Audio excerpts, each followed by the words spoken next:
Sheldon, you wouldn't think would do a movie like this. He's like super dad. He lives in Burbank in his cute little house with his cute little wife and his kids, you know. And he has a little sick, twisted mind, I think, that people don't know about because he really got into shooting this movie.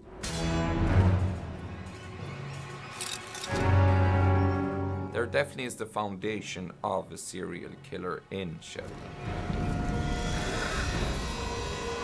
There's kind of a disconnect there. The only thing I can think of is he's got a very active imagination, and you know, hopefully for all of us, that it'll stay in his imagination and on the screen, and that'll be as far as it'll go. Sheldon Wilson said to me, he just thought about the most appalling, terrifying thing that most of American culture is afraid of, and it's a naked teenage boy covered in blood. But you have to talk to Sheldon about that. He's in therapy now. The really psychoses that he has inside in his mind can come out in the movies. That he doesn't have to go killing people or anything like that himself now. He can actually get characters to do it in the movies. So I think that's helping him, actually, that he is a director of movies, and horror movies specifically, yeah.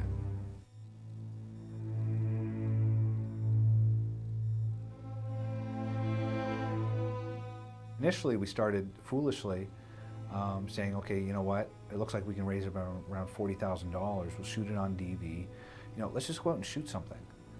And it just kind of started from there, and it just, you know, step by step started getting bigger and bigger and bigger and bigger. I mean, we had zero money. Spielberg probably spends more money in 3 days on craft services than they did on this entire film. And they were very smart. They didn't spend it on anything, you know, that would make the actors comfortable or wealthy. They spent it all on you know, locations, and it was very, very bright. Action! No matter what kind of budget you have, there's never really enough. The resources are always limited, so it's always a challenge of figuring out how can we get the most for the resources that we have. It's just that on Shallow Ground, that was just compounded 100-fold because the resources were so incredibly tiny. It was a miracle that we even shot it on film. Just doing that was a stretch financially. Well, it wasn't that hard making it with little to no money. But for me, it was no money because the actors didn't get paid, or not right away anyway. As long as you're working with people that you really like and you trust, and you know that you're having a good time, it's worth it, you know. When you're an actor, you like to get paid, of course, and you know, keep your children in college. And but I understand the whole process of developing younger talent, and they need encouragement, and they need older talent to lend their support to get a film made. So I was entirely willing to work for a deferred payment on this because I knew that it would eventually pay off. When you were there for 12 hours, 16 hours, 18 hours, and had to come back 5 hours later, and you know, you had some soggy Doritos and were jumping over rattlesnakes, everybody kind of accepted it. And that's the way it was, and everybody was so on board. I mean, that all kind of fades away, and I just remember having fun.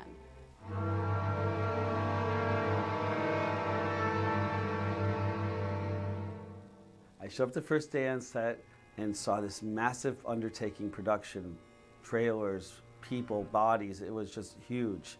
And I thought to myself, this little movie that we started has become something unlike anything I've ever could have imagined. Sheldon can vouch for this, but each day we showed up and it was like, oh my God, everybody showed up again, you know, which made our day. From one day to the next, I didn't know who was going to show up. Every day at the end of shooting, I was in a cold sweat wondering if I was going to have a crew the next day. Because of how we shot this movie, we'd go to a location, we'd shoot out that location, finish there, then give the crew a day off or 2 days off. But again, because we had a very, very small crew, limited money, what we had to do then is it was me, and it was John Tarver, and Bill Mendel, and Martin, one of the other producers, and then Jim Goodman. We're the ones that the following day would go back, clean up all the garbage, roll up all the cable. We have no crew. put away all the lights. I mean, we basically went in, cleaned everything up, put everything away, packed it onto the trucks. I drove the big 1974, 10-ton grip truck around, and we were the guys that basically cleaned up and moved everything on to the next location. And then when we got there, we were the guys that got it all prepped for when the crew came back, because we could only ask so much.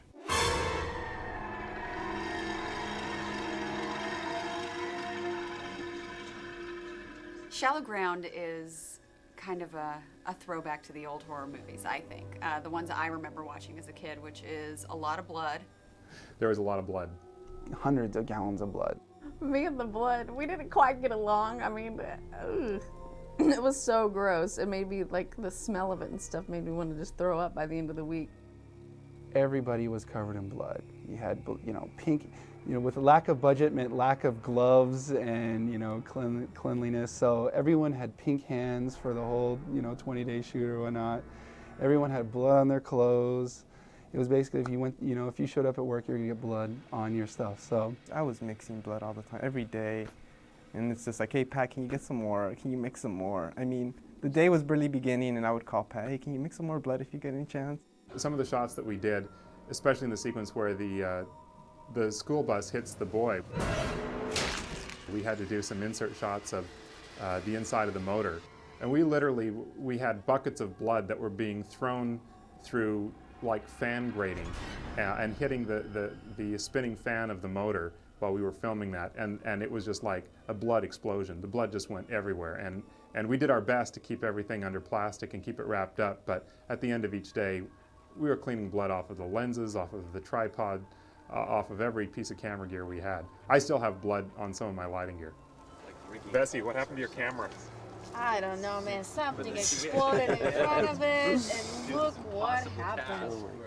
As far as blood goes, sometimes it goes where it wants to go. So trying to make it work and trying to flow certain ways is very hard. That would probably be the most difficult effect, is how do you control a liquid substance and make it move left, right, forward, or whatnot. And I think, yeah, the whole camera crew and your director and producers, they're all involved with that and making all this stuff manipulate and move to the direction they wanted it to go. The blood in the movie is almost like a character. It has a life of its own. And we wanted a way that it could move in a way that felt supernatural, not just that it was flowing down a slope, but that actually it could change directions and move around in the sheriff's station. So that was a big question. How are we going to do this? With limited budget, we knew that doing anything CG, if there was any way we could have afforded it, probably would have looked pretty cheesy. And we wanted something that could be done in camera and organically. And Sheldon and I kind of racked our brains, and we came up with this kind of crazy scheme that we would rebuild parts of the sheriff's station a couple months after we'd finished shooting the main part of the movie. So we kept bits and pieces of the sets, of the walls and some of the furniture, and we built a big plywood platform that could be tipped one direction and then another. And it was a great illusion, because once that you had the set on the platform, but you also had to put all the lights on the platform and the camera, all of that stuff had to be secured and kind of locked down onto that platform. Then, as far as the audience knows, nothing's moving, because the camera and the lights all move together with this moving set. It's kind of like a poor man's gimbal. So we would pour the blood out onto the floor, and then we had crew people just lifting one side of the platform and then the other to get it to go one way and then turn around and change directions. It's a great effect. When you see it in the movie, you have no idea how it was done. And those are the kind of low-budget, poor man's cheats that, as a cinematographer, I really love, because it's movie magic.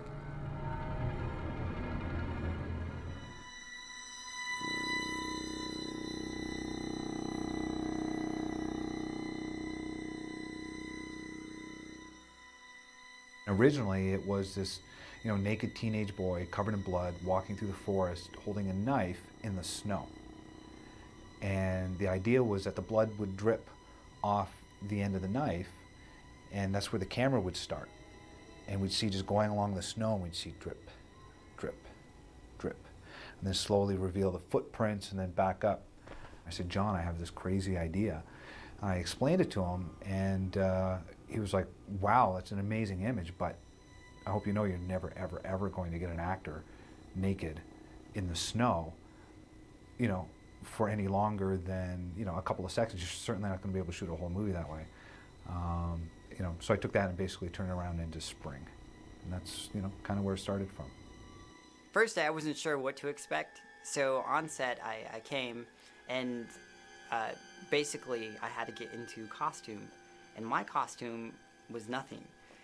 So then they started putting the blood on me, which I had 3 different strangers who I didn't get to, you know, talk to very much beforehand. So I had 3 different people rubbing me down with corn syrup and food dye. So that was kind of strange. He was just tortured on a day-to-day basis. He couldn't sit down because things would stick to him, you know. It was, yeah. I was glad that I wasn't covered in blood. If you're covered in corn syrup and it's the beginning of summer and you're middle of the woods, I mean, you can imagine what's going to happen. You're going to be, you know, like fly tape. You know, there's going to be bugs and ants all over you. We were at a location shooting, and really didn't have the lights fully turned up yet, so we were just walking out there. And as soon as the lights came on, there was like, I can't even describe how many ants. I've never seen so many ants in my life. They were all over the place, all over the ground. And of course, me being covered in corn syrup, they were crawling up my legs and, you know, trying to get them off of me. And it was great. Just watching him go through what he had to go through every day and be like in, you know, the middle of summer in corn syrup in like mosquito land. I mean, bless his heart. He deserves something. I don't know. Maybe a pay bump. Give him an extra point, Shell. I couldn't even like put my arms down because they would stick to my skin. So it was like skin on skin, and you would royally have to pull it off. So physically, like having to hold my arms out and not sit down on a chair, because if I sat down on a chair, the chair would come up with me when I stood up, so I'd have to end up peeling that off.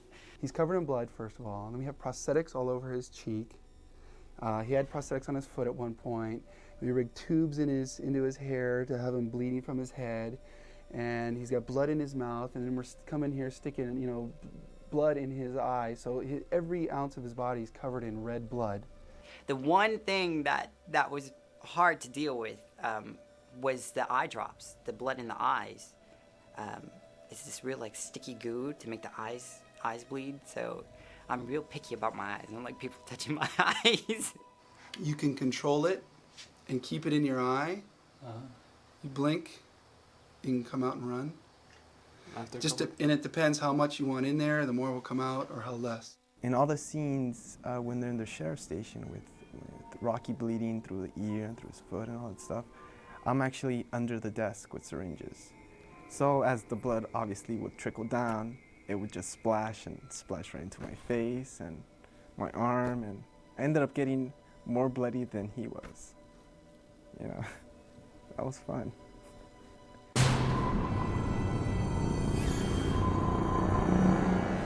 Patrick Magee, who ended up doing the physical effects for the movie, initially when we called him and said that we were crazy, that you can't do a movie for this amount, especially with these kind of effects.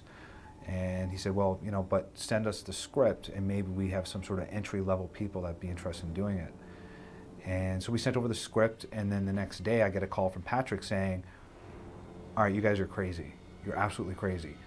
But we really love the script, and we want to come over, we want to meet with you and see if you really have a plan for making this movie.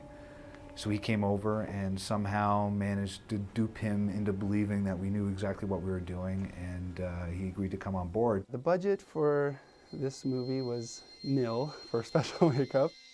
Basically, it's putting emphasis on what's important and what's not, and that's you know, coming from the director and his knowledge of what you need to do and put all your time or money or energy into and what not to. So, you know, it's just being it's a frugal challenge. What can you do for that amount of money, and how well can you do it? And it's basically time, and so it's how much sleep you want to get at the end of the night or not to make the stuff look believable or cool or whatnot.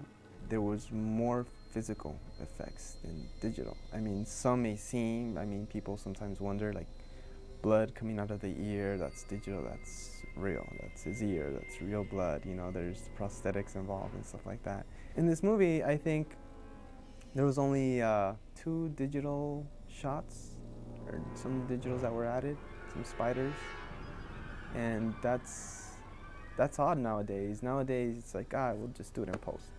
We'll do it digital.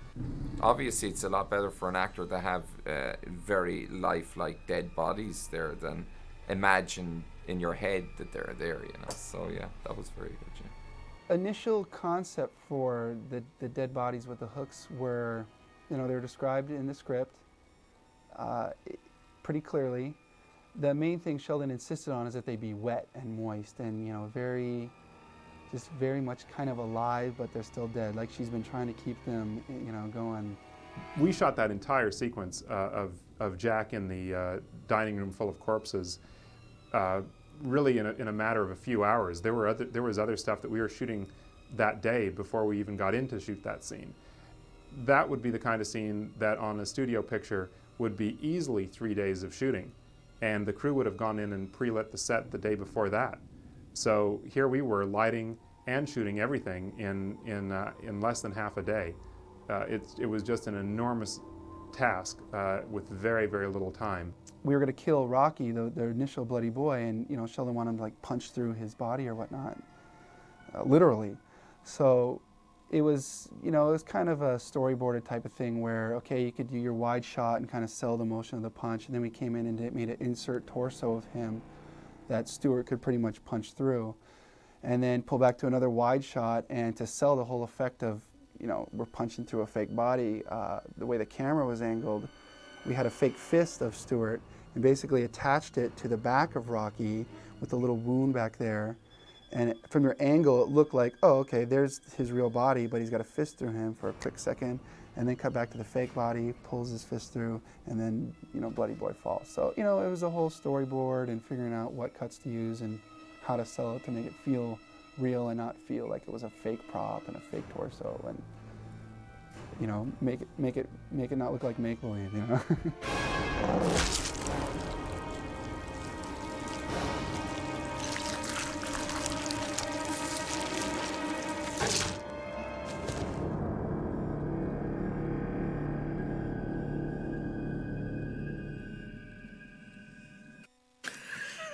Yeah, Sheldon ran to me and said, I've got this great idea for a movie and there's no money. Would you like to do it? So, of course, I said yes. Why not? Steve London, the composer on the film, a good friend, agreed to come on and, you know, do the music for free. And he was going to do it all on his computer.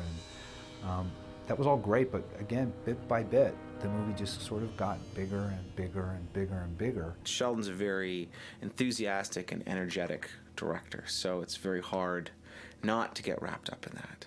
When we initially started the process, we weren't really sure, at least I wasn't really sure, what the budget was going to end up being, but we knew that we wanted to end up with a movie that sounded big, looked big, and just generally was, you know, a huge Hollywood feature on an independent budget was the plan. And as we went on, of course, the specifics of what we actually had available to us were revealed, and, you know, at the end of the day, I think the whole movie was made for under $100,000 US, and the music budget was a very small portion of that. Between everybody in the sound department and Sheldon, we were able to pull a lot of favors in and get a orchestra in Budapest, Hungary. And our director Sheldon came and said, "We want to go to Budapest," and I said, "Right." I said, "Whose credit card is clear at this time?" Somehow we ended up over in Budapest with a 72-piece orchestra, which was one of the most amazing experiences. Again, standing there with, I always flash back to having a lunch with John, talking about this little $40,000 movie we're going to shoot on DV, and now we're in Budapest with a 72-piece orchestra. It blew my mind. Given the budgetary constraints and the time pressure on us, I was forced to try and find some very innovative ways of, and hopefully some different things that would also not only define the movie, but be interesting sonically that maybe people hadn't heard before. My one favorite little toy was a crab claw harmonica, which I actually have, if you'd like to see it. It's made of the finest Hong Kong plastic, And a friend of mine who worked on the east coast of Canada about 15 years ago sent this to me as a birthday present, as a joke. And it's terrible. You actually can't play it like a harmonica. It doesn't. You can't play individual notes. And the instant I played it, it was very dissonant. It can't even. Anyway, the instant I heard it, I thought this is a terrible thing, which would be absolutely perfect for a horror film. And so 15 years later, here I am, and I've saved it, and we were able to sample it and process the hell out of it electronically, and it's really creepy when you hear it in the movie. There's the best example I can give you is the first shot of the boy when you're looking over his shoulder down at Stuart loading the Jeep Cherokee, and we pan over, and you see the boy from behind. That's the crab claw harmonica.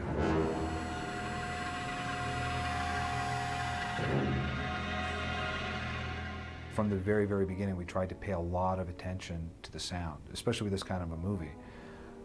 So the music was one thing, but the other thing was the sound design. And again, we had no money, and Richie Nieto came on board, and basically with a very small Pro Tools system became our entire sound department, and he replaced every footstep. Basically everything except the dialogue, Richie recorded and put in after the fact. At first I was kind of shocked about the budget of the film, because I didn't realize you could make a film, such an ambitious film for that kind of money. But I think that was a motivation for all of us in the beginning. We just dove into it, and we wanted to make it the best we could. Sound design is very, very, very crucial as far as selling the effects at all. You know, anything to deal with the blood and bleeding, everything. You could add, you know, when they're showing shots of the dead heads and having the movement of the little maggots on there and just adding squishy sound effects, it's definitely going to enhance my effect 100%.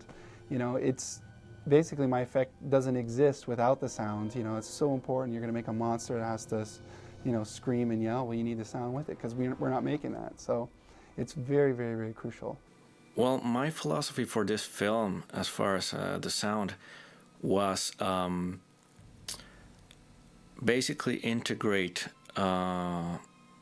anything and everything we could as far as sound with music and music with sound. So Steve London and I were talking all the time and just discussing how we would go about things and work as a team together instead of just him doing his own thing and myself doing my own thing.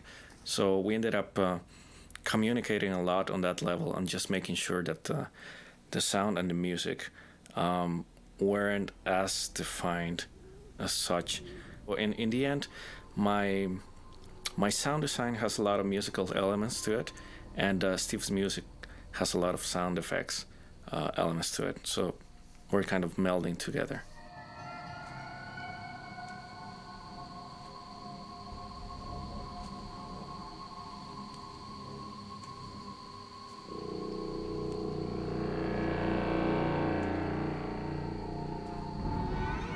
We were very lucky up in Toronto to get into one of the bigger recording facilities, audio recording facilities up there called Crunch.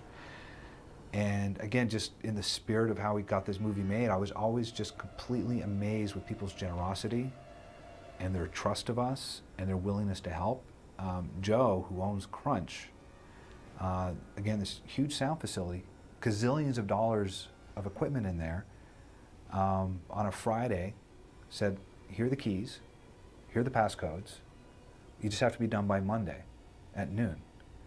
And he gave us full access to everything. So we basically mixed the entire movie with Richie sitting at the controls over that long weekend, and it nearly killed everyone. I have this very distinct image of Richie's wife carrying Richie down the hallway at the end of the mix, looking over her shoulder, giving me the evil eye, because Richie was nearly dead. I mean, he sat there for, I think, 2 days straight. I think one of the most important things that I learned doing this film was essentially that it can be done, that we can do it. And I mean that in the most down-to-earth way, because a lot of people said you can't do something like this on this budget, but it's totally false, and we just proved that. And I think a lot of people that watch this film are gonna start realizing that they too can do something if they get a good idea to begin with.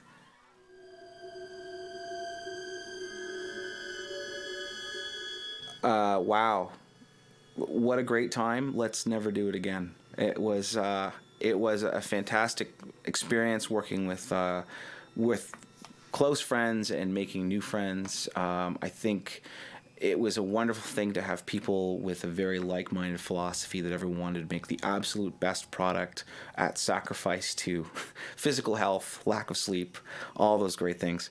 You know, it was like a little community with us. You know, we all talked and, you know, ate lunch together and, hey, can I get you something to drink? And, you know, like some of the actors would come up to me while I'm doing Rocky's makeup or doing makeup on one of the other actors, you know, and just ask for if I needed something, which, you know, usually it's kind of like the actors stay in their trailer, people have to go up to them, and so everybody was really cool with everybody. Nobody had a big head saying, you know, this is my movie, and, you know, everybody was concerned about everybody. They were all concerned about Rocky. Do you need some hot water and stuff like that? So it made it fun, you know, especially since usually when we're working long hours and stuff, you know, I get kind of grumpy, as anyone would, but yeah, everybody was really mellow. Everybody understood what we were doing, and everybody knew we were on the same boat, shooting long hours, but since everybody believed in it, it just made the project so much better. Well, it was one of the best experiences I've had on a movie. I'm telling you true. I mean, the crew, first of all, was crack, and everybody was working, I know, long hours, 16-hour days, on a short schedule. They were amazing. I mean, the dedication and the hours they were putting in, and the quality of work they were doing was incredible. From pre-production to shooting, it just went really, really fast. So next thing I knew, it was over pretty much. That was my whole experience. You know, we were going, you know, I was at least working 18 to 20 hour days just to get stuff sculpted and molded and cast, and it was basically over before I knew it. I mean, that's my overall experience is, wow, we did it, it's done, okay. That was very quick. It really kind of reminded me of doing theater because we all had this kind of camaraderie. And it was the cast, the crew, there wasn't any, you know, segregation. Everyone was together and working hard, and I really enjoyed it. Maybe I'm crazy. Maybe everyone else was like totally freaking out, but I had a great time. Oh man, this film was so fun to make. It was a blast. I mean, the cast was great to work with. The crew was great to work with. I mean, every day that we went on to set, it was like it was a family, and that's what made it so easy. It was just a blast. Everyone was doing it for the right reasons, and I've worked on bigger movies where the only reason that people are really doing it is at the end of the day they're going to make some money, and they're not really that invested in the story or the artistry behind it. Here, everybody was pitching in because they just wanted to make the best movie they could, and no one was getting paid, so their motivations were purely trying to make something that everyone could be proud of. This really was a special one because people did it because they wanted to, because they cared about it and wanted to be involved, and not certainly because we're getting a paycheck. I think a lot of people stuck around because they wanted to see if we could do it. And then if you stuck around long enough to see if we could do it, then you got sucked into our group, our sort of inner circle. And once you got sucked in, we weren't letting you out.